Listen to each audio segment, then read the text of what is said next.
Hello, friends. So today, Beep Boop, Ep.5. My name's Agro here with my co-host, Mr. Brightside, and we have a very special guest today. Why don't you go ahead and introduce yourself? What's up, guys? I'm Croix. Smiling like a fool because I can't believe I'm finally here, dude. I'm just so happy to be here. You know, it's only the 5th episode of Beep Boop, but it already feels like a fixture, like an institution in the program. Yeah. And so I've been itching, chomping at the bit to be able to come on here and talk. And now that I'm finally able to play and practice, I figured it would be a good time. And of course, I got the tap from my close friend Ego, who let me know that it was time to come on. It's been a long time coming. I do understand that there's been this narrative going that you really wanted to be here earlier. Yeah. But also, to defend you, there wasn't, you said that I'm not coming on until I hit the field to show, you know. But anyhow, I think having you on today, I'm very much looking forward to it because I've been thinking, when I'm no longer around in the UCLA Smaug program, how are we Don't even talk about that. How are you going to continue the legacy, right? And I think you could be a great replacement. I mean, it depends on where you are with the. So this is kind of like a tryout. We won't call it that. It's just like the preseason Smaug practice. Got it. Right. Nobody's evaluating. Remember, nobody's evaluating. Lish was watching. Remember Lish was watching. Lish is always watching. But yeah, and speaking of not wanting to come on until you hit the practice field, it's been so. We talked last week on Sean Ryan. You heard the real Ragebait, about your hammer. I did. And a lot going on. Unfortunately, And how's it been being back? You've said you're one of these guys who has a lot of narratives around their game. Lots of narratives. When we talk, people who have the most to prove, what's the list? You're probably number one. You probably were number one. I want to be number one. You want to be number one. Wow. Okay.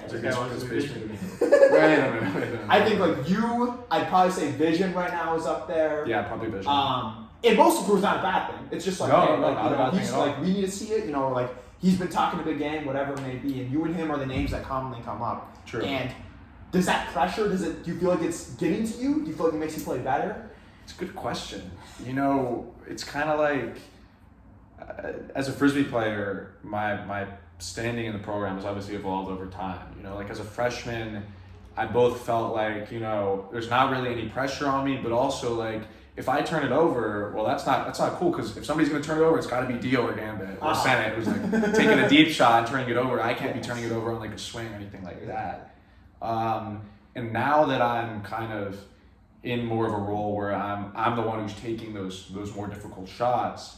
Now I feel like, I can't be turning it over anymore at all, because we just got to be a team that focuses on keeping possession. And that's something that I talk about all the time. Yes, and you have to set the example with your own. Exactly, I have to set the example. So it's kind of a different, same shit, different butt type situation. You know what I'm saying?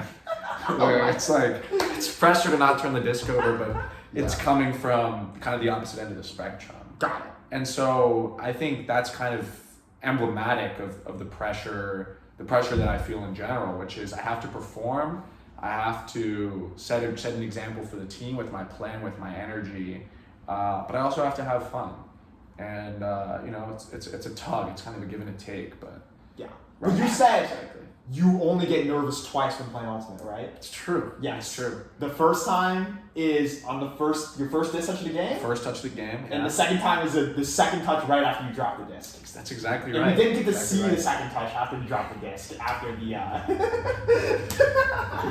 Look. Roll the clip. Okay. We can roll the clip. We can roll the clip. Look, I've heard that. Okay, I've heard people talking about that, LaCroix, were you really injured or were you just embarrassed? But one of my philosophies as a player, as a captain, is that I want to help my team in whatever way I can. And you felt like right there you weren't in a position to help? That's exactly right. I knew in that position, and I wasn't in a mental headspace, I wasn't in a physical space where I was going to be able to play hard defense, get the disc back for my boys. So sometimes you just got to take an injury sub. But I was on the line. We were fine. Were you? Do you ever, feel free to not answer this, because we said today we like to ground rules out. Yeah. Be careful about that. We'll cut this out if it's bad. Yes. Bad, Do you ever think, let's say your D-line just got a big turnover, right? And you're looking at who's leading the charge on a break, and you're a little concerned. We don't have the most disc-heavy guys out there. It could be tougher to get this break. And all of a sudden, like someone, let's not even say it's a Smaug, let's say any team you play on before. Yeah, for sure. Someone you really don't trust, like catches an under with the disc and like trips, right? Have you ever thought like, please call injury so I can get out there, someone else can get out there and be discharged? Look, I mean, I think a lot of players are a little too hesitant to call injury. You know, I think at the end of the day, you want to do what's best for your team. So if you're shaken up, if you hit the ground, call an injury. Even if you are that disc dominant guy, right? Like I'd look at our top players and I'd be like, look, if something happens to you where you don't think you're going to be able to execute at your highest level, maybe call an injury. Mm-hmm. And if you don't think that you can execute at the highest level of the team, and there's an opportune moment, maybe also call an injury, because it is really helpful to get fresh legs on there. Somebody who's disc dominant, somebody who can really run the offense, quarterback the offense. It doesn't necessarily need to be me. You know, there are players on the team that right now I trust more with the disc than I trust myself. Wow. So, yeah, but I don't think it's a ridiculous thing. It's a ridiculous take, honestly. I think that maybe in contrary to the spirit of the game, to call an injury, if you are not injured, look, you're shaken up and you're like, I could keep playing, but that kind of hurt. By all means, take an injury. That's what I'm saying. Take an injury because you dropped the disc and you're not in the mental headspace. I think is not something that we should encourage or ever do. Which is why I said it kind of hurt. It did hurt. You fell down. You fell down. I fell down. Yeah. I hit the ground hard on my left foot, trying to reach back across. My quad was bothering me a little more than it had at any point during that game. I just felt like I wasn't going to be able to run, to sprint downfield and cover my man. But then you came on 2 points later.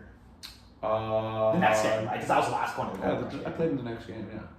So you get a little break, you got to walk. That was the last one. Oh, really? So selfless move by him. I wouldn't say it's selfless. It's a good point about the spirit of the game. My freshman year, there was a moment where I think we were playing Oregon State, and Chevron called an injury, and the reason he called an injury was that he said he wasn't cramping yet, but he said, I can feel that I'm about to cramp. And the Oregon, no, come on, you can't do that. Yeah, you're about to? You haven't even done it yet. The Oregon State coach is like, dude, you can't call an injury just because you're tired. And you can't call an injury just because you're tired. But But if you feel like, you ever felt like when you cramp after like jumping, you like land hard on your calf? I don't play enough. I don't play like that enough to really have cramp a lot, honestly. To describe this for you, when you cramp, please, Mr. Athlete, talk to me. Oftentimes I'll cramp after jumping or like bidding too much. For sure, dude. And sometimes I'll bid or I'll land, and I'll feel that I could make myself cramp if I tense my calf, and I'm like, my calf. And I say, if I try to lay out one more time, I'm very likely going to cramp. Yeah. Or I'm going to cramp just from jogging down the field. Right. Oh, okay, sorry. We've got a misunderstanding here. Chev was talking about this kind of cramp. Like his sides, not his legs, not anything like that. He was just winging it. That's a little ridiculous. My bad. So I should have been more precise. Because the location of the cramp might make a difference. Yeah. I want to circle back to something you just said.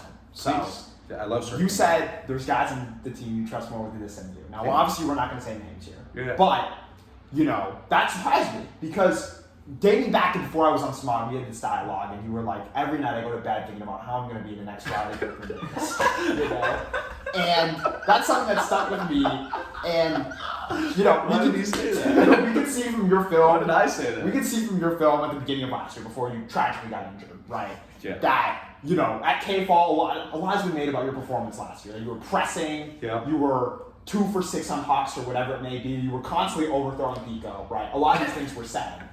And I kind of... where the Pico ones were. Yeah, and earlier this year, you were still a little banged up. And I came up to you at some point, I think I asked you something like, what's the reason you like holding the disc so much, and you just love having the ball in your hands, and you love to take these aggressive, high-level shots? And you responded to me, and this was tough. Yeah. I'm the best... Actually, maybe you could do the quote better than me. Yeah. Here's what I think is that if you're the best thrower on the field, you want to have the disc as much as possible. And I think often, I like to play in the headspace of I'm the best thrower on the field. I think I can do more with the disc. Yes. Right now, I'm not the best thrower on the field. But you want to get there. That's your goal. People have told me that by the end of the season, I could be a top 8 thrower on Smaug. and that's my goal. So yes. I have a lot of respect for that. Yeah. Yeah. But yeah, but still, you have that. You played for 12 years. You played since third grade. Third grade, right? Yeah. Take some years off. 15th grade. You're a former U20 tryout. You know, allegedly should have made the mixed team. Many people have said that. And one person has said that. Other people have said it too. While he just said it. You know, when you were, while you were a freshman, there's been some narrative. I don't know if this bothers you, but some people have said you haven't gotten any better. Now, to be fair, it's not your fault. Hey, man, who said that? I actually, off the top of my head, I don't know, but you've heard people say like, LaCour's the same guy he is as he came into school. You know who said that to me this weekend? Brody? Dark Twinkle. Dark Twinkle. Nightwing himself. Nightwing told me that. Yeah, like, so obviously, weird circumstances, you barely play. So it's not really an insult because it's not like somebody who's like nonstop like playing and right. But does that kind of hurt you? You're like, dang, like I was almost on the U20 mixed team when I was a freshman. Now I'm kind of a nobody playing in LA anymore. I'm not in the East Coast, right? Ultimate doesn't write about me anymore. Like, does it bother you? And are you like, I could be so much better? I mean, look, let's have a real dialogue for a moment. Some things are real dialogue. Yeah, everything we we can get real. We can cut out with the funny stuff for a little bit. Yes. You were with me on Sunday when we were watching old film that I happened to be playing in. Yes. From my freshman year, and I had forgotten the level of trust and playing time that I was entrusted with at the time, and I don't like to dwell on it. I don't like to dwell on the injury. But really, it was watching that Washington game, watching the UCSD game. It really gave me two emotions. The first one was it made me sad because I realized that like later that day I had no way of knowing, but there would be an injury that was gonna like rob me of half of my playing career. Yes. 2/5, maybe 2/5, maybe 2/5. You never know. Better be 2/5. I want that blue backpack. That's for sure. Yeah. And that's really sad because, I think I came in with a lot of confidence. I think I also came in with a good amount of skill. And I really do think I managed to improve a lot since my freshman year, just playing essentially 2 club seasons and practices here and there. Working out, certainly, and a lot bigger, a lot stronger, a lot faster, some would say. Yes. But it's kind of a sad thing, a little painful thing to think about where I might be at if that hadn't happened to me. The other emotion that it gives me though, beyond the sadness, is like, fuck that. I'm here now. I can play now. I've got my boys now, and I'm ready to grind. Like, there's no reason to look. What did this team do? This team got blown out by Cal in the game to go to the game to go, right? What can this team do? This team, the sky's the fucking limit for us. Blown out? Yeah. You think 14-11's a blowout? No. Not last year. 2 years ago. I owe you an apology. Yeah. Okay. We've got the deepest roster we've ever had this year. We've got the best attitudes that we've ever had this year. Now, do some people need to follow through a bit more on the talk? For sure. But people say that they want to work more than I've ever heard people in this program say they want to work. So, that was then. This is now. I'm on the field now. What can I do now? Yeah. That's kind of the other thing that it makes me think. And it starts, with your leadership. Being elected as a captain for the team, despite having not played for 2 years. And we spoke about this earlier today. We did. I think you're doing a great job. Thank you. And you continue to, it is a balance for you playing that first season your captainship. But you gotta say, Monday's practice must have felt really good, right? Man, I said to Payback some point during the practice, just like, man, I love playing Frisbee so much. Yeah. And that's kind of what it's all about, for me, there's nothing like the feeling of being on the field, running, throwing the disc, cutting, playing lockdown defense, beating Payback up line, beating Nightwing up line for a goal, seeing Nightwing curse under his breath after I beat him up line for a goal. Yeah. It's just a special feeling. It was nice, right? And do you ever feel like, if all these people want to say I'm so unathletic, right? Yeah. Which, to be fair, I'm not saying anyone's saying that. Yeah. You've probably heard. I've heard It's been said, right? And you're like, like, but these guys can't guard me. Like, what does that say about them? Right. Look, we're looking at a small sample size here. Wednesday, not my best practice, not my worst practice. I'm hoping that's my floor for the year. Yes. I'd love for Wednesday practice. Huck turnover, not super effective on offense. I got clamped by Ren. I got clamped by Nightwing on a couple cuts. Yeah. There was like this weird huck that went up to Rand that I didn't get my head around in time. Line drive. Yes. You know, I'd like that to be my floor for the year. Yeah. But so I don't know, beginner's luck on Monday, whatever you want to call it. But I know that's the level that I can play at. Yeah. And I'm just going to try to keep grinding, keep getting faster, keep getting stronger. I respect that. To try to increase that level and play at that level on a consistent basis. But we have to say, end zone tennis, right? Yeah. 7 for 8 with you starting with the disc on pretty much every possession. It's true. You know? But let's talk about the possession that we didn't convert. Your turnover. Well, half my turnover. Clifford, if you're watching, it did hit you in the hands. It was on the right side of your body. Was it a little too fast? Look, Cliff, yes. It was a bit of a laser. I should have taken a little bit of juice off of it. So at the end of the day, I think it's half my turn, half your turn. But you know, if I want to be a top 8 thrower on Smaug, that's a throw that I need to be making not only catchable for my receiver, easy to catch for my receiver every single time. Bread basket, perfect touch. It was his bad, but you know what you could have done to catch it was.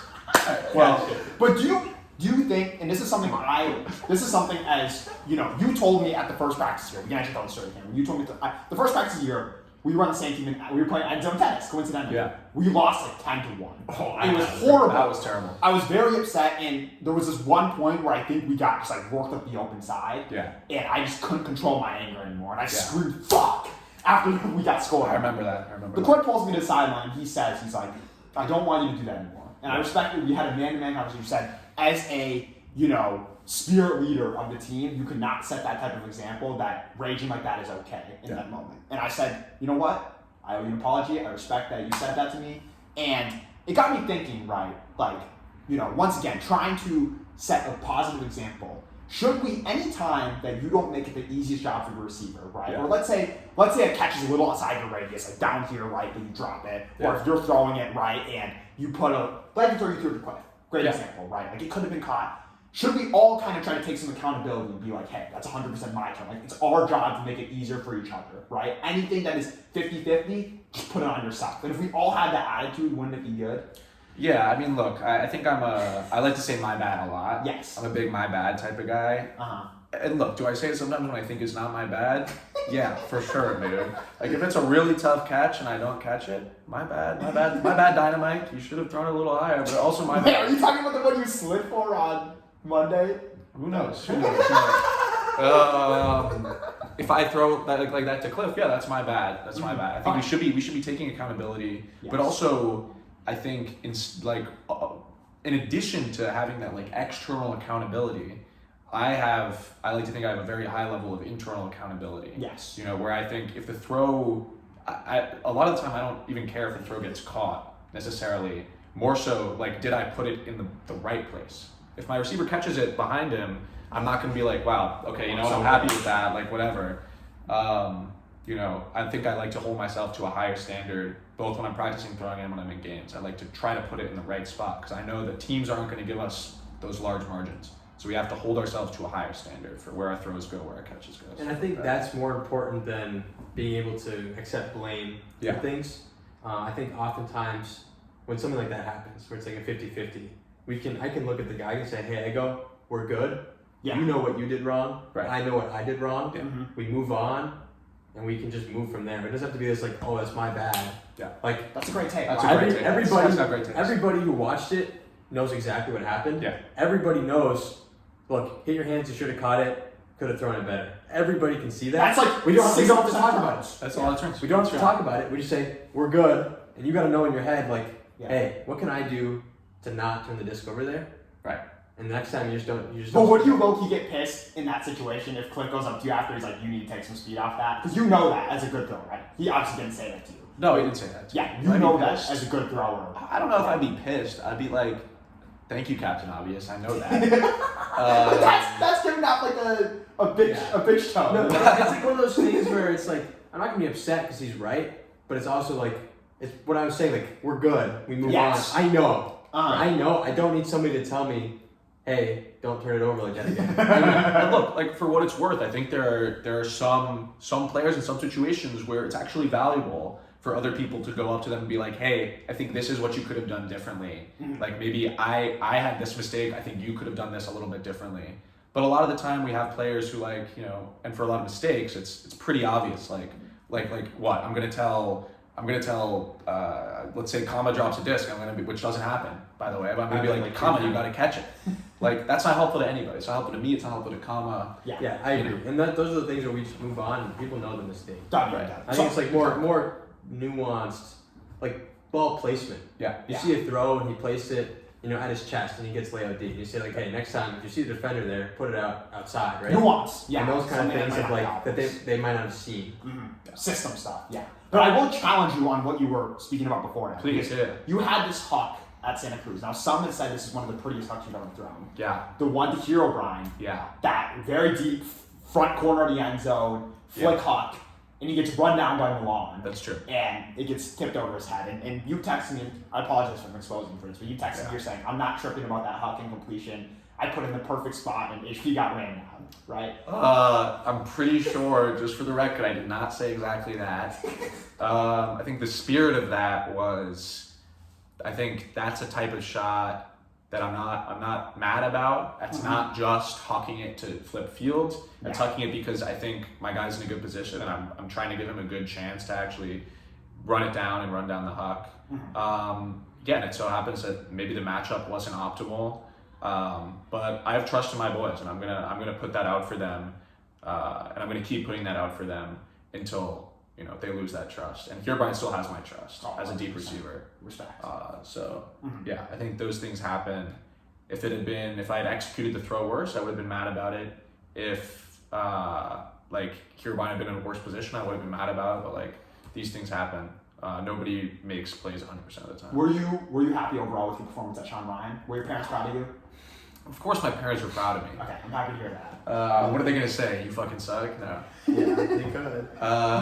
You ever ride home in the car with your dad after a game and you get yelled at for not staying on your feet? Does that happen to you? Yeah. That's too bad. Yeah, I've just always kind of been the star, so it's like. Well, no, actually, in Little League, my dad was my coach. And I kind of had big anger issues. Oh, wow, you completely cooled off since then. Yeah, you could say so. But like, I used to sometimes I would fucking throw a fit and cry when I struck out. Oh, wow. And so you don't have anger issues. You were just a little kid. No, you were a little bit. I had anger issues. I would slam my bat, slam my helmet. Yeah, shit. you were a little kid. Yeah, I was a little bit. Sure, exactly. I actually can't imagine that at all anymore. Really? I see a little frustration in yourself. Sometimes you throw turns and you get very upset after you throw turns. Yeah. Yeah, that's something I'm trying to work on. Yes. Well, we could talk about where I think that even keeledness comes from. Yes. But there was a question in the middle, right? Somebody asked. I said, were you happy with your performance? Oh, was I happy with my performance at Sean Ryan? At the time, no, I wasn't happy with my performance at Sean Ryan. I threw 4 turns. I threw 3 turns. I participated in 4 turns. Well, I think there's a difference between a throwaway and a drop. Yes. Right? We can admit this. Yes. We can admit this. Yes. And I only played 3 games. So 1.33 turns per game. 1.33 turns. And you said that's unacceptable. Yeah, that's not the standard that I want to be playing at. Got it. Yeah, so that's something that I wasn't happy with. I think, but it's also important for me to try to compartmentalize. And then when I was watching back the film, I realized that I wasn't that bad. Mm-hmm. I think I had some good movement. I had some great throws. I had some throws that I'd like back, both the turns and some missed executions. 4 for 6 on Hawks. Yeah, 4 for 6 on Hawks. Yeah, 4 for 6. If you count that. If you count the hammer as a hawk, that's true. That's true. I would say 4 for 5, but that's okay. Yeah, I think altogether I was reasonably happy, especially given that I just back out there first time. Back out from injury, and I was still playing injured for most of the weekend. But it made me hungry because I know that's not the level that I can play at. I want to be able to play at my top level and especially play defense at my top level. Because I definitely was playing some pretty lazy defense to try to And that's what narratives are you trying to beat this year personally? We've talked about this. In my one-on-one with Lish this year, I wrote in the forum. I said because room for improvement. Yeah. I wrote the 11 narratives that I'm trying to beat this year. 11? 11. Holy shit! Can we hear those ones? Let me find it. Oh my God. Years. Yeah. Yeah. What narratives am I trying to beat this year? I mean, gosh, there's just so many narratives about me. Mr. Brightside, what narratives am I trying to beat this year? You were trying to be? Yeah. I don't know. I don't know. Because you're good at Frisbee? Yeah, I guess the That's narratives that I'm trying You to... gotta prove the narrative. Right, I have to prove the narrative, yeah, I guess. I don't know. Most of these guys have never seen me play before, right? There's not really any narratives. Nobody knows your game. Right. I think I need, there were some narratives that I was really unathletic or really bad at defense floating around out there. I hope that my performance at the track workout earlier today disproved that. But yeah, I think probably just I want to play good defense this year. Show people that I'm not a coach. And some have said that you were one of the smartest defenders in the team. Yeah, some have said that. Shout out to some. And in addition, your track workout today, so you said that you were finishing first for most of the reps today. Yeah. And I asked you after, I said, did you tap out early this time? Oh yeah, I'd like to beat that narrative. Yeah, so the context behind that is... Get in frame, bro. Yeah. I don't want to apologize. The No, context you behind don't. that is during one of the track workouts, I think this was maybe 2 weeks ago, I was running with a comma. long time ago. It was me, comma, Python, and Versace. Yeah. And Shout out Versace. pretty much we had done it was the 5 yards, 10 yards, 15 yards, 20 yards. That's a tough one, yeah. And we had just finished our fourth rep. Yeah. And we had one more left. And when we were tired, and Common goes, this is where Croix tapped out last week. And you claim this is completely false. Yeah, I mean, I don't want to talk about it that much. Doesn't mean that much to me. But, just for the sake of accuracy, my one track workout this year before this past week, Kama did tap out after the fourth one. He said, let's stop here. And I agreed with him. And was I happy to be stopping there? Yes. Should I have been happy to stop there? No, because I need to have a more grindy attitude. But the narrative that it's me who said, let's tap out, let's stop, I can't do this anymore, is not true. Yeah. But do I appreciate that maybe some people would get a little bit of fire, a little bit of extra drive, a little bit of extra grit out of trying to be like, wow, I'm doing more than LaCroix, I'm working harder than LaCroix, I'm better fitness than LaCroix. Maybe not just because I'm a captain or something like that. So I appreciate that, the use of my name for that. And that's probably why he said it. He probably just said it to motivate us. That's why I hope he said it would have been. That's a very valid. It's probably more motivating than if he said, this is where I tapped out last week. Yeah, way more motivating. Yes. But yeah, I obviously did believe the story because the first I had heard of you when I got to the school was that you were Geodude 2.0, freshman with a big mouth who threw a bunch of pucks, and that the first time there was any type of fitness thing, you yacked right after. Yeah. This is what I heard. That's true. My first track workout, preseason track workout, we had broken 120s, and I did vomit afterward. Shows you were working. It's a good thing. Yeah. Let's see. The flip side of that is that I pushed through. I'd never done anything like that before.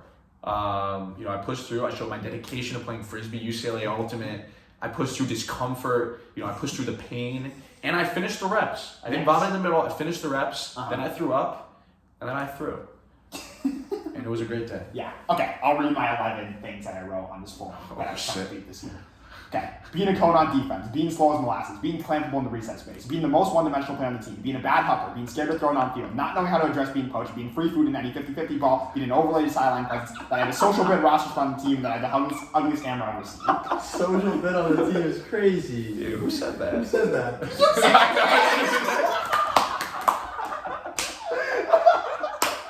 I didn't say that. I was talking about last year. So I make an effort to, whenever, because I think me and you are probably two of the most, not hated on players on the team, but openly shit on. Right? That's true. It's true. Hey, nobody, for whatever reason, even though it was a captain on the team, and you said you have everyone's respect off the field, but on the field, for whatever reason,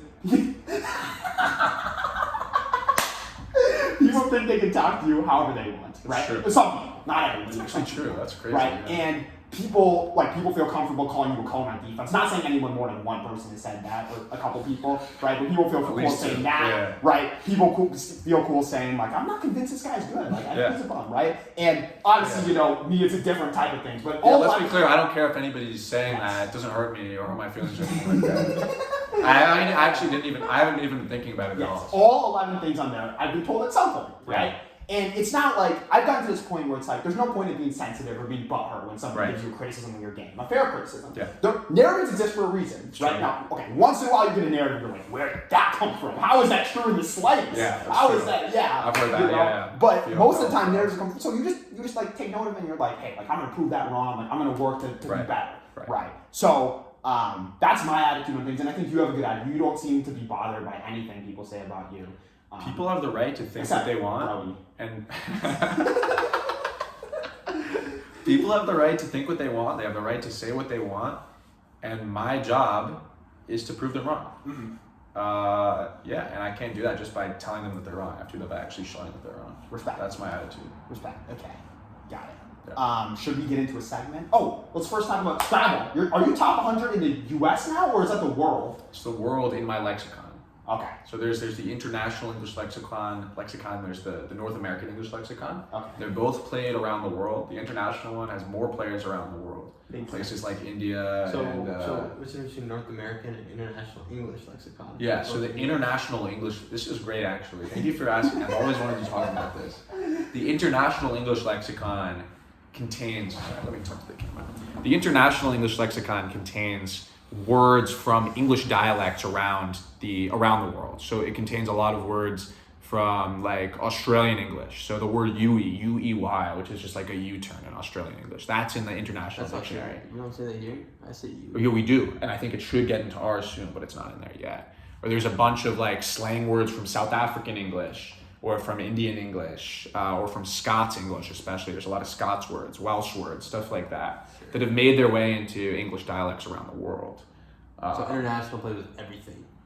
Yeah, I mean, it plays with words that have come from all those dialects. It's just a much more inclusive dictionary source. I see. So there's easier, some could say. Yeah, on one hand, it's easier because there's so many more words. So actually the average score, this is crazy. Yeah, the average score is higher. In fact, the average score on a turn at top level of Collins, which is what the International Dictionary is called, Collins Scrabble, is 40 points. And the average score for play at the top level of North American English is only 35 points. So it's actually a really big difference, mostly because there's like 17 more two-letter words in the international lexicon than there are in the North American lexicon, and that's really important. Gotcha. Thank you for asking. No problem. No. Have you always been like, so when did you start playing Scrabble? Scrabble. I started in 7th grade. That feels late. I don't know, but it was late. Is Scrabble something where like your age, because chess, you usually start to regress around the time you're late 30s, early 40s. Is Scrabble the same way, or? I would say, I mean, look, so the age demographics of Scrabble are basically the higher you get, the younger the average player gets. Okay. So at the lowest levels, it's either like little kids who are playing for the first time, and then other than that, the average age is somewhere between like 65 and dead, right? And then as you get up, you finally get up to the top division, and the average age there is probably like 35, 40, something like that. Cool. With a lot more like representation from younger guys. Got it. Younger guys and women as well. So what got you into it though? I had this friend, actually my friend Julius, real Smaug ball knowers know that he came and actually practiced with Smaug, our senior year of high school, before you guys were on Smaug. Yeah. So maybe only Common, Payback, and Shy remember that. Ran, yeah, well, yeah. Gotta name them all. Gotta name them all. Yeah. And he actually threw with Shevin Tech. Cool. And he's now the captain in Michigan. Oh. Anyway, he was mogging me in Scrabble whenever we played. And I was like, I gotta figure out a way to beat this guy. And then one day he invited me, I didn't know, but at the middle school, Alice Steele Middle School in Washington, D.C. Actually, the mascot is the Vikings. Oh, so shout out to Minnesota. Yes.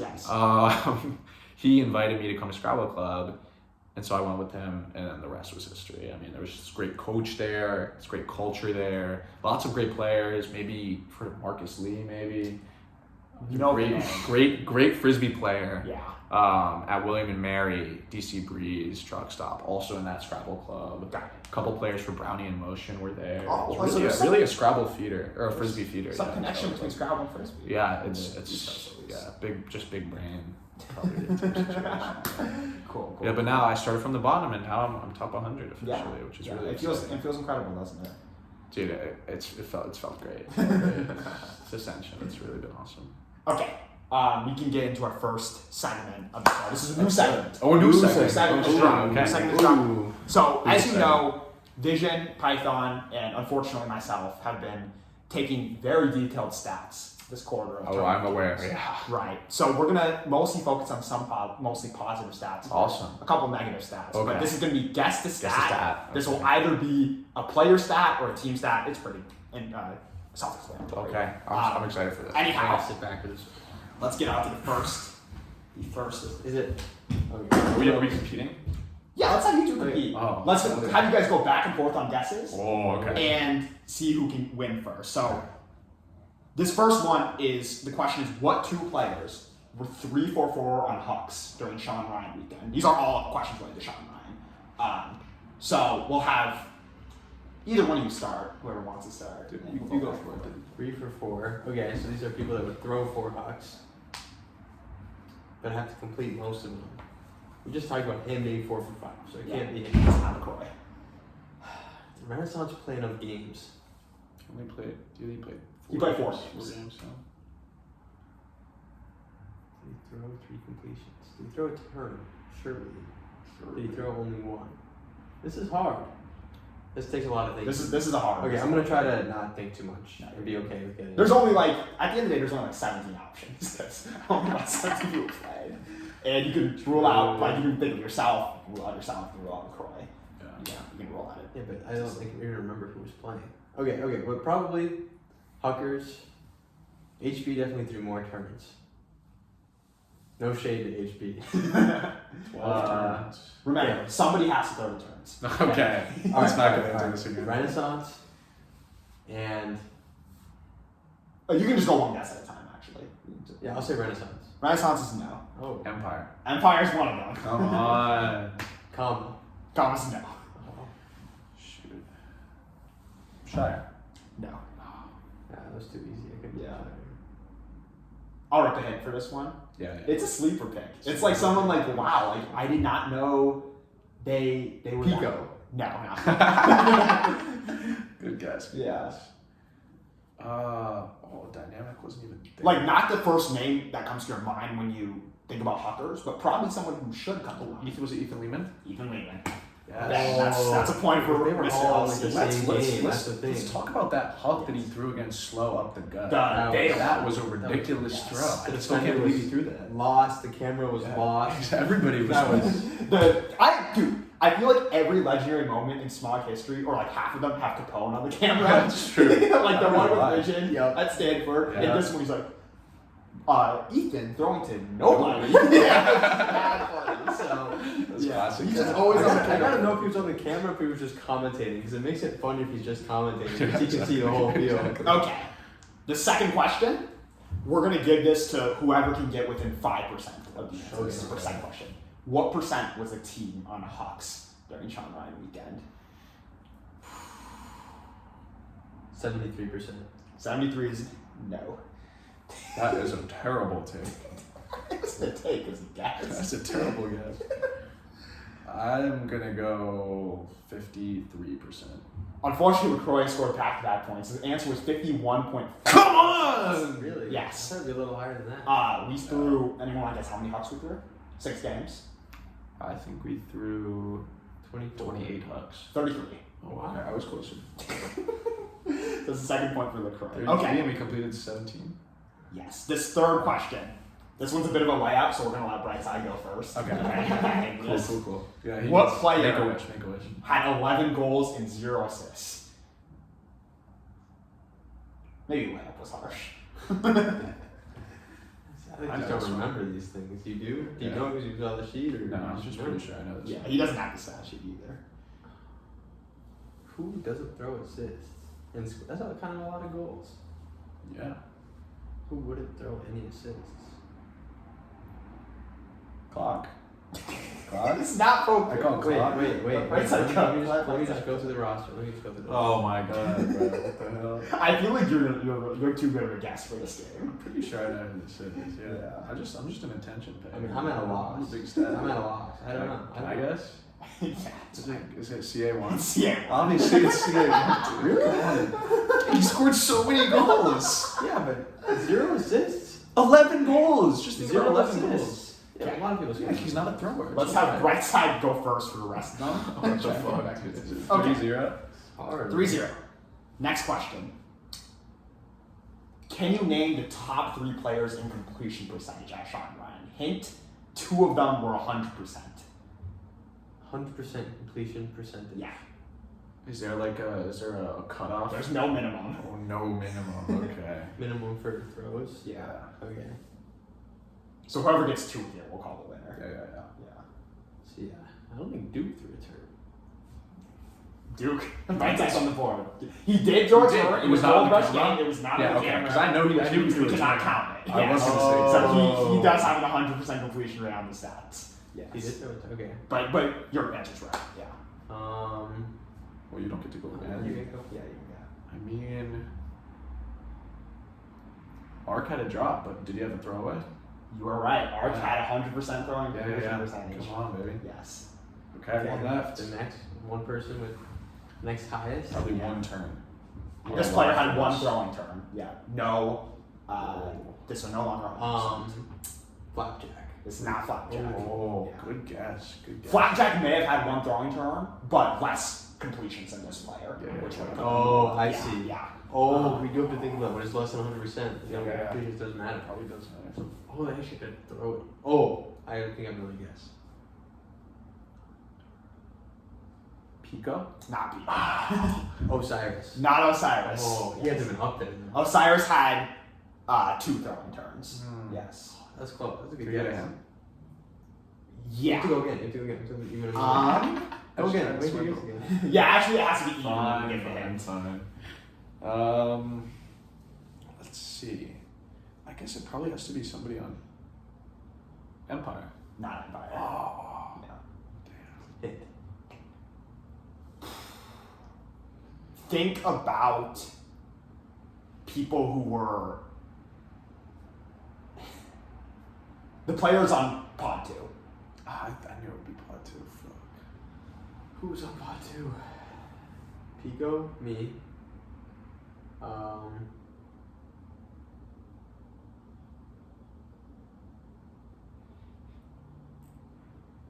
Who else was on Pod 2? You were on Pod 2? Yeah, I have a guess. What? Wait, okay. are you sitting your turn? That's now? answer. Pico, me, LaCroix. Who else did we play with? Osiris, Hero Brian. Oh, you're right. I'm just kidding. Why Just did you kidding. do that? Just kidding. Who else was Renaissance was at some point? He was on both, low-key. You. Ooh, was it you? It was me. Yeah, I knew you do it. Yeah, I once got you it. read it. Yeah, 98%. I should have guessed. That's great. You were 49 for 50. No, it was a little lower, but I was 97.7. Gotcha. Yeah. Okay. Wow, that's awesome. It's great. That's the kind of play I expect from you. Thank you. There was this one is unfortunately a negative one, but we're gonna follow it up with something good to even it A out. little sandwich. There was one player in the team. Everybody in the team had above 85% completion percentage, which is Really? except for one person. This person had a 76% completion percentage on 21 throws, It's 15 for 21. 16 for 21. 5 turns on 20 throws count a lot. Unfortunately, it is. That's an obscene amount. Of Okay, turns. we need to talk on this. Sorry. Yeah. Who threw that many turns? Hint is I asked Keys about this earlier, so it's not Keys. I asked Keys earlier, and he couldn't get the answer until like 6 minutes of thought. Okay. Let me Okay, wait, somebody about that. threw. I don't feel like anybody threw that many. Forgetting the disc. That's not that many throws, is it? What was my percent? Do you know how many throws I had? Oh, Yeah, this is I cheating. got you. Is that cheating? This must be cheating. Just for reference. Yeah. We know it wasn't him, right? Were you gonna guess him? I didn't have that many turns. Yo, Clifford, I'm on the pod right now. What's up? Are we live? Yeah, we're live on the pod. Let me put you on speakerphone. Hell yeah, brother. That's exactly what I was going for. You got anything to say to the pod viewing audience? Well, I'm a little offended right now because no one has responded to me in the Slack. I asked if anyone could let me in to eat dinner when I get there, and no one said anything. So, you know, is it because I'm too hunk? Like, I kind of don't care. So that's what's up right now. Wow, that's super fucked up. You said you put it in Yeah, the I know, right? Slack? Did you say it in the Slack? Well, just come to E0s and we can we'll go from there. We'll go from there. Okay, so yeah, I'm leaving work right now, so I'll be there in like 15 minutes. Cool, sounds good. See So ya. are you at E0's apartment? Yeah, we're filming the pod. We're live right now. Okay, low-key, I'm going to park in the back of behind the apartment. Is that chill? That's fine. E0? That's fine. Okay, Just so you cool. know, LaCroix was blaming you for the drop. No, I was not. I did not do that. I was not doing that. I was blaming you for having it. I'll see you. I'll see you guys there. Okay, I don't have so you had 26 completions and then 90% completion, right? So I assume 26 for 28. I think 29.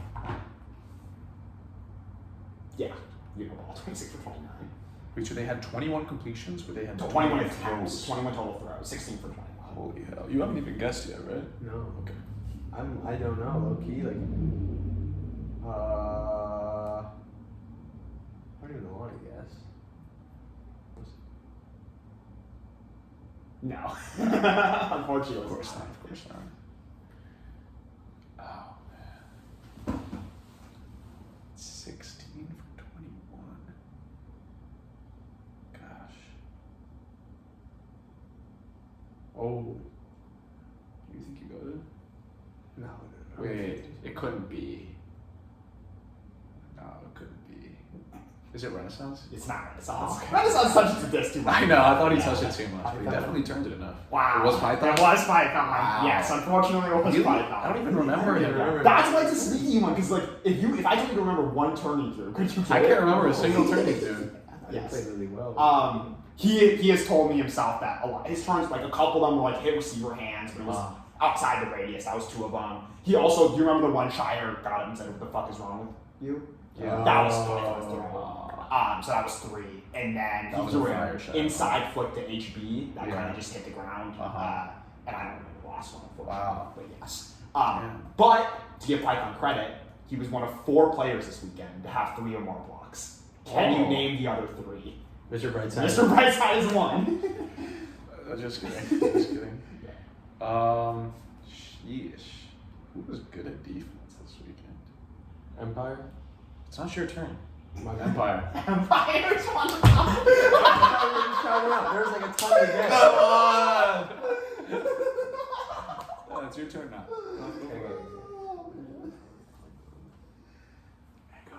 Three or more blocks? 3 blocks or more? I'll tell you it was not me. Wait, 3 3 blocks? or more. Yeah, 3. Okay, so Shire had that one. I had one. He probably had Everybody should another probably one, but I remember don't know if he had more that. than that. Mm-hmm. Capone, I don't think had blocks. Rand Loki didn't get blocks this weekend.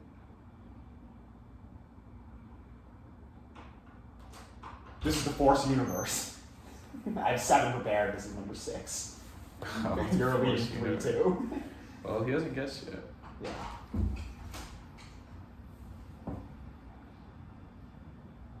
Who's getting blocks? Flapjack. It's not Flapjack. Robrun. Wow, that was impressive. That was Come impressive. on! That was impressive. Who knows? Who knows Smaug like this guy knows Smaug? Yeah. I thought, really? Yeah. He just read. He had a lot of run through I blocks. remember he had a couple. I just wasn't sure if he got 3. Yes. He's a lot, low key. We'll put the last one in because this was kind of fun. So we tracked throwing and receiving yards. So for some people, Keys, for example, he had 270 throwing, 350 receiving. Pretty even. Who had the biggest discrepancy between how many throwing and receiving yards they had? One way or another. Capone. Not Capone. Me. It's you. Oh, one way or the other. I didn't think I had about like that. what? I had negative. Did I have positive You receiving had a yards? positive receiving yards. Well, like That's 22. not I had much. 22. 40 receiving yards and like 280 throwing yards. 567 throwing Oh, yards. wow. Yes, for a ratio of 4. That's a big difference. Hey, undefeated. best throw on the field. I want the ball in my hands. Yes, so. But yeah, that wraps up our segment. Great segment, dude. Yes. 5-2, and he got Mickey Mouse. Mickey Mouse got to guess first every time. Yeah, but he also Mouse gave gave me Whatever. I was gonna guess Empire anyway. So you have yours. You have your segment ready? I have my segment. Oh, You got a segment too? It's the same one. Oh, the guess one what? that you were not the hugest fan of. Did I say that? You said it was okay. Yeah, Well, it was okay. this one will be better. Okay. I got some good fun facts. Let's lock in. This segment is dedicated to Bogo, by the way. Yes. Shout out to Bogo. So, because he wants us to know our teammates better. yes, he did say that. Way to go. Okay. I pulled up the screenshot. Are you guys ready? Yeah. This one, maybe we can just guess as we go. Got Like it. this one- I'll tell you. How about we say our guess after every one, but you just keep reading. Yeah. Reading them. Yeah. Once this person missed a flight and almost got stuck in Europe. Pico. I have zero idea, so I'm just gonna not guess. Hello. What's up? First concert this person attended was Jacob Collier. I'm still empty. Somebody who goes to concerts now, at least. Clifford. It could be Cliff, but I know yeah. you've seen Jacob Collier. I'll just say Cliff. Solved the Rubik's Cube in 21 seconds. Okay, now my guess is going to be Renaissance because he used to do the Rubik's Cube solving, but our team, Lish in our 101 said our team's full of nerds, so it could be I anyone. think Ren's first concert was Jacob I also think Ren probably solved, I don't know how good like pro Rubik's Cube solvers are. And Five. the Wait, other no, ones. no. Yeah. My younger brother can do like 8 seconds or something. Yeah, and I want to say Ren probably got to lower than 21 at some point. Yeah. What was the first hint again? It was something about Europe. Missed a flight and got stuck in Europe. Almost got stuck in Europe. I'm sticking with Clifford for now. I'm actually gonna, I'm gonna go with Ren still. This person cannot play a musical instrument. It's not Ren. Cannot play a musical Wow, instrument. that's an interesting one. The only people I know who play instruments well enough, the only people I know well enough to know if they play an instrument, like Ren, this, I feel like Shire does. No way, bro. No way, it's crazy. I have no idea. No, Shire would definitely be like a piano. Do you play an instrument? 2. Too? I play the piano and the guitar. Sort of. Okay. I don't know. Yeah, it's not Houdini. It's not a team, it's not. Yeah. Okay, let's keep it pushing. Yeah, I'm sticking with Clifford. Favorite board game growing up was Catan. Oh, W. This could be anybody. Wait. This could be anybody. I'm actually dead lost. Yeah. Sticking with Clifford. I'll go General Grievous. General Grievous. Once He is a backpack, board game guy. once backpacks 23 miles in a day. Yeah, I'm gonna go Did James. Payback do that this summer? Possible. Oh. PB is somebody who definitely He can't would've. play a musical. He would have seen Jacob Collier too. He seems like the type of guy. Who Yeah, now that you said that, he did backpack. He 20. did. He did. He backpacked a lot. I don't Yeah, think I'm he's just gonna 20 fucking steal your I guess guess. we're going to Payback. Yeah, I want to Okay. Payback. Yeah. This person has a sister who is adopted. What? You guys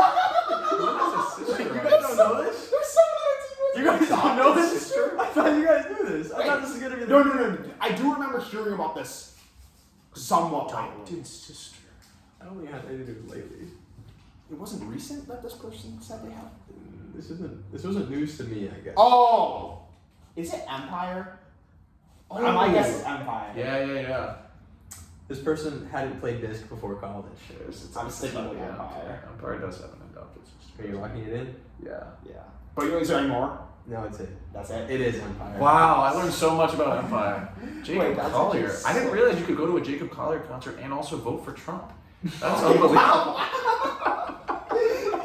You did not need to expose him on the podcast. We could cut it out. If we No, want. I'm leaving it. He We doesn't can cut it out. care.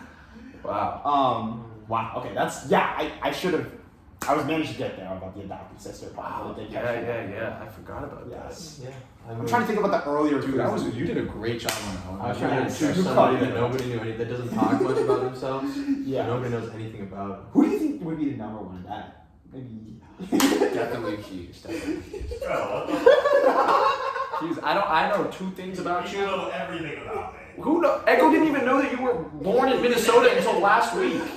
Hey, not born there, just moved. Oh, my bad. Keys, I know 2 things about you. You're from Chicago and you live at 421. And your girlfriend is BCAF girl. That's it. That's like 3. Oh my gosh. That's Okay. actually pretty good. It's probably more than I could do some other He's people. an Eagles fan. So Yeah, this weekend we have a shorter wheel of Ragebait, so I'll say Shorter that wheel, just for okay. that. My question for you is, do you want to talk at all about your individual clamp list? My individual clamp list. Um, Yeah. okay. Look, I'm focusing on my defense this year. Yes. You know, at least for now. I've been playing D-line the last 2 club seasons. I think people think that I'm a worse defender than I am, and I'm probably a worse defender than I think I am as well. So it's like people think I'm I here. am. I think I'm here. I am here. Remember when you did that division? Yeah, I do remember that division, and I hope he remembers. I hope he goddamn remembers too. Let's see. Yeah. So who's at the top of my clamp list? It's got to be Somerville. Somerville's number one. Okay. Because this guy's not facing. He immediately knew who you were talking about. because he's just I such listen in practice. he's been playing so well. Mm-hmm. Actually, I was planning to ask him for some tips that he. Okay, that is just glazing. I cannot believe it. He's I think he's probably our best mover. Elite ball mover. Our best mover right now in the handler space. Even more. I fault. During the monologue too. It's impressive because we'll cut this part out. I'll teach you how to edit. I think we have to keep going. Number 1 on my clamp list is Somerville. Yeah. You know, because We can keep going. he's an elite ball mover, and he's not working with the same physical skills that some of our other elite ball movers are. And so I think I'm definitely more in his camp of, you know, a little bit athletic, but got to be more tricksy and more smart with the mind. Got it. So I want to lock him down. Yes. Because, you know, I just think it would be awesome. Do you also think it's annoying when he fouls you when he's on defense? Yeah. Uh-huh. And so I'll foul him when I'm on defense. Yeah. And I'll call his bullshit travels, and I'll call his bullshit fouls when he's pushing off on me on offense. Yeah. Because the bitches on Santa Barbara are going to call that at regionals. Yes. You know, so I got to start preparing him now. Mm-hmm. That's number 1 on my clamp list. Got it. Let's see. Number 2 on my clamp list, and he's only going to be on my clamp list for like the next couple of days, is the Shire. It would be so incredible. I would just love to actually clamp up the Shire. Uh-huh. But let's be realistic, it's not going to happen. So I'm going to move him over to the failed column. Brightside has said that, I don't know if you want me to expose You can myself, expose it. but he said, I think I have everyone's number on the team except Shire. Yeah. And I said this actually is I think I can guard Shire in the handler space, and as soon as he goes downfield, I just cook. It's barbecue chicken. It is barbecue. Anybody else, I think I can hold my own. Yeah. Not low below. Below is good downfield. I think Arcanine is probably also up there on the clamp list because during tryouts one time my team turned the disc over and he was guarding me and he said, quote, "Oh, this is going to be fun." Did I clamp his under? Yes. Do I want to clamp him again? Yeah, for sure. Uh-huh. Love the fire arc if you're watching, by the way. Uh-huh. Love the fire, love the determination. Yes. But yeah, he's on my list. Who else is on my list? Payback's on my list. Renaissance is on my list. Yeah. You know, Yeah. just gotta like natural thing. Makes sense. And I think you gotta be on my list because I'm on your list. Oh, okay. I don't know if you're seeing right there, I did move you down quite a bit. I noticed, yeah, because you don't think it's possible. It more so has to do with some other factors. Got it. But I just I don't have this because the reason behind you being number 1 in the first place was because you were the first one to say the D4 thing, right?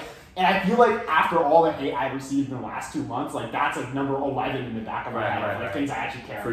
For sure. Like now I don't even care. Yeah, I shouldn't have said that, by the way. This is my public apology for that. I shouldn't have said that. That wasn't a nice thing to say. It motivated me to be better. Not even true anymore. Because this guy's a tough defender.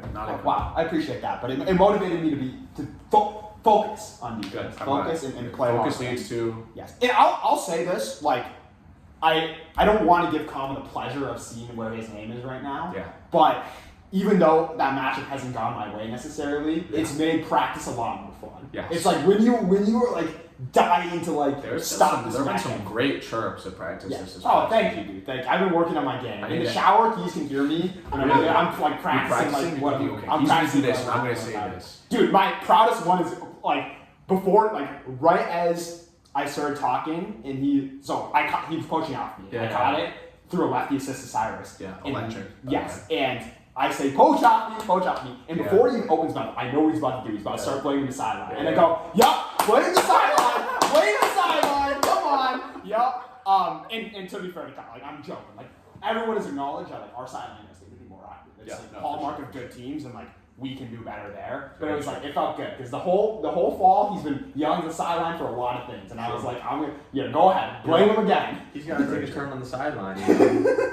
Maybe we'd succeed if he had a sideline. Very true. But okay, we can wrap up with real Ragebait. Let's do it. I've always wanted to do real Ragebait. Yes. Unfortunately, this week I think because I don't know what it was, but I just wasn't around people enough. People were maybe holstering themselves around me. I didn't get as much data. Oh, that's okay. For this week. That's okay. So we're just going off 5 good old flashing I'll take real 5. Ragebait. Yeah. Now, just like in class sometimes, right? Do you ever have like a test where you like put 5 B's in a row and you're like, okay, that can't be right. That cannot be right. Yeah, or you gotta look back, right? So just know, just because there's 5 questions here doesn't mean there's a mix. It could be all real. It could be all real. Yeah, I'm with yes. First one.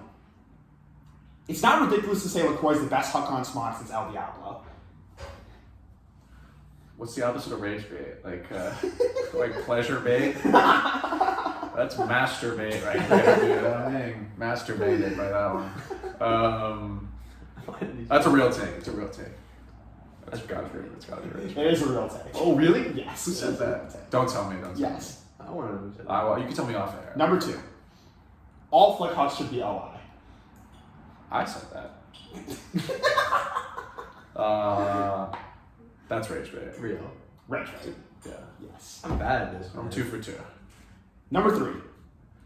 HB's incomplete throw to Keys versus Slow is one of the most incredible throws I've ever seen. Now, this one will probably be throw this one. Do you remember when it was in a round? You said this. No, hold on. So that throw, that's what I'm being rage baited, but you did say that. Okay. Let me explain.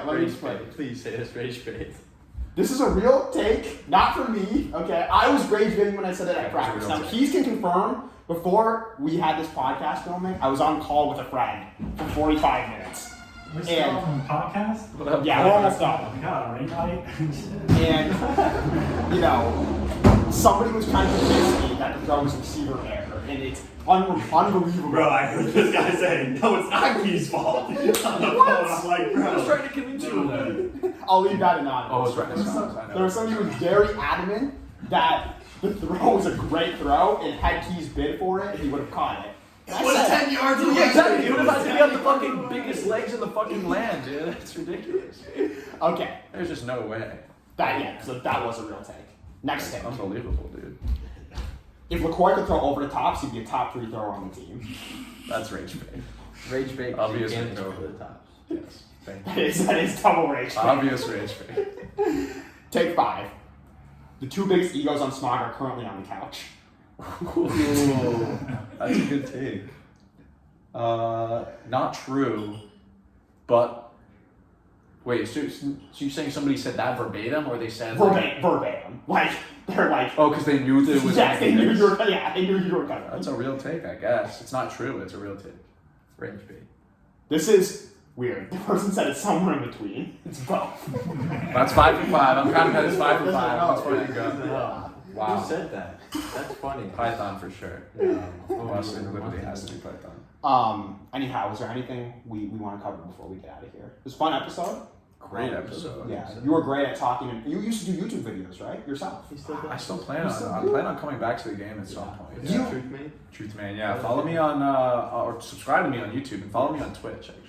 You actually have some videos with decent amount of views, right? A couple thousand on one. Oh wow, that's cool. Is it Scrabble focused content? Scrabble, it's all Scrabble focused content. Got it. Have you ever think about pivoting? Start To vlogging? I don't know. Mogging? Vlogging. Oh, vlogging. Yeah, I could do like a Scrabble vlog. We should vlog our It tournaments. could be like a not Scrabble. Yeah, but I wouldn't want to post that on my Scrabble YouTube. Fair. Make a second. Speaking of YouTube, Well, actually, this is a funny thing is that my @on my main channel is @TruthMain2 because I took @TruthMain and TruthMain1 on other accounts. It was real stupid, dude. You guys know Hal 9000? Hal 9000. So great he has guy. a YouTube channel. I don't know if you've seen it from his Instagram. Yeah, is it the one where he posted every single clip? Yes, this is what I was going to talk So about. bought it. He's posting every single clip of their game. So like 1-0 Smaug versus USD, 1-1 Smaug versus USD, and somebody asked him to like, edit the game, right? Can you so somebody was like, hey, can we get the games on YouTube instead of in Google Drive, like where it's click by click? And he's like, yeah, I'll do it. And then somebody was like, he's like, oh, all the games are here. I mean, somebody was like, can you put it all in like one long video? And he's like, nah, that's weird. Like, I'm not gonna do that. All I have to say about that is that HAL 9000 is a very apt name for the game. Come on. HAL, if you're watching this, get it together, man. That's unbelievable. I did not consider the fact that I just named them after a literal bot. Whoa. Cut that out. Anyhow, appreciate everyone who's watching this. Comment down below who our next guest should be. We don't have one on the tab. Yeah, and comment down below your favorite thing about me. Yeah, that's actually a good one. Comment down below your favorite. Spreading positivity. Spreading positivity. Yes. We'll do real or Ragebait on those comments next week. But yeah, that'll be it for today. It's been real.